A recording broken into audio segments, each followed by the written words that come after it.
Welcome to the Sleep Dives channel. We're diving deep into James Clear's Workbook for Atomic Habits, and we're starting with what I think is the most powerful idea in the whole book, how our identity is the real engine behind any lasting change. We're going to explore why who you are is so much more important than what you want, and how you can use that to build habits that actually stick around. This quote right here, it gets to the very heart of it all. Our actions aren't just things we do to get a result. They're like little votes we cast for the type of person we want to become.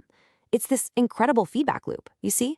Your identity shapes what you do, and what you do reinforces who you are. Understanding this two-way street, that's the key to unlocking real, sustainable change. So here's our game plan. We'll kick things off with the why, the foundational role of identity. Then we'll get into the how, the practical steps for actually crafting that identity. We'll also pull back the curtain on the engine behind all our behaviors, the habit loop, before we introduce the 4 laws of behavior change, with a special focus on the very first one, make it obvious. Right, first up, identity. This is the root system of all our habits. Here's where so many of us go wrong when we try to change. We focus completely on the outcome, on the finish line, but we don't think about the person we have to become to even get there.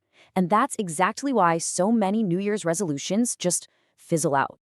This really shows the massive shift in thinking. The old way, the outcome-based way, says, I want to run a marathon. It's a goal with an endpoint.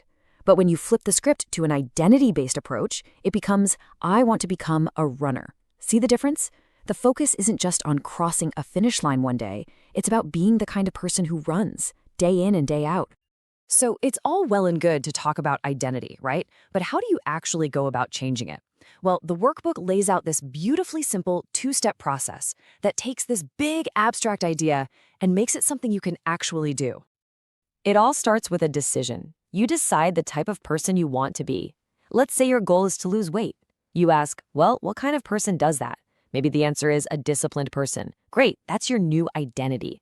Then comes the crucial part. You start proving it to yourself with tiny, manageable wins. Each small action is a piece of evidence that builds real, genuine belief over time. Your new identity becomes your personal compass, your North Star. It guides all your little choices throughout the day. When you're faced with a decision, you just ask this simple question. What would a disciplined person do right now? Would they choose the cake or would they choose the apple? Suddenly the right choice becomes the obvious one because it aligns with who you've decided to be. So we've covered the why. It's all about identity. Now let's get under the hood and look at the how. Behind every single thing we do, from brushing our teeth to compulsively checking our phones, there's this hidden engine running in the background. It's a 4-step pattern our brain goes through, and it's called the habit loop. It all kicks off with a cue. This is just a trigger that tells your brain a reward is coming. It could be the buzz of your phone in your pocket, the smell of fresh coffee brewing. Your brain is constantly scanning the environment for these little signals. No, that cue creates a craving. And here's the thing that trips a lot of people up. You don't actually crave the habit itself. You crave the change in state that it brings. You don't crave watching TV, you crave the feeling of relaxation. Without that craving, there's just no motivation to do anything. That craving is what pushes you toward the response. This is the habit itself, the thing you actually do. Now, whether you follow through or not really depends on 2 things: how motivated you are and how much friction there is. If it's too hard, you're probably not going to do it. And finally, we get to the reward. This is the end goal. It satisfies your craving, sure, but it does something way more important. It teaches your brain that this whole loop is worth remembering for next time. The reward is what makes a habit stick. You can actually boil these 4 steps down into 2 simple phases. The cue and the craving, that's the problem phase. That's your brain noticing that something needs to change. Then you have the response and the reward. That's the solution phase. That's you taking action to get that change. Problem and solution. It really is that straightforward. So now that we understand this loop, how do we actually use it to our advantage? This is where James Clear gives us this brilliant, practical framework for basically engineering our own behavior. He calls it the 4 laws of behavior change. This table is basically the entire system in a nutshell. It's so elegant. Each law lines up perfectly with one step of the habit loop. So, if you want to build a good habit, you make the cue obvious, the craving attractive, the response easy, and the reward satisfying. And if you want to break a bad habit, well, you just flip it. You do the exact opposite.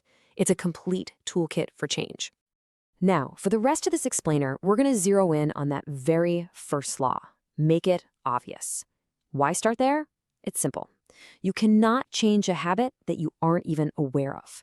So many of our daily routines just run on complete autopilot, and becoming aware of them is the absolute first step to taking back control. Our brains are these incredible prediction machines. I mean, think about it. An experienced paramedic can walk into a room, take one look at a patient, and just know something is wrong, even if they can't say exactly what it is. Or a military analyst can spot a single enemy missile on a radar screen that just looks like another blip to you or me. Their brains have learned, subconsciously, to recognize the cues that predict a certain outcome. Our habits work in exactly the same way. So how do we make our own unconscious habits conscious? Well, Japan's railway system has this amazing technique called pointing and calling. The operators will literally point at a signal and call out its status aloud, like signal is green. This simple act forces a behavior that's usually automatic into their conscious awareness, and it massively reduces errors. It's a powerful trick we can use to actually see what we're doing every day. The big takeaway here is this. Lasting change starts with your identity, and building that identity starts with simple awareness.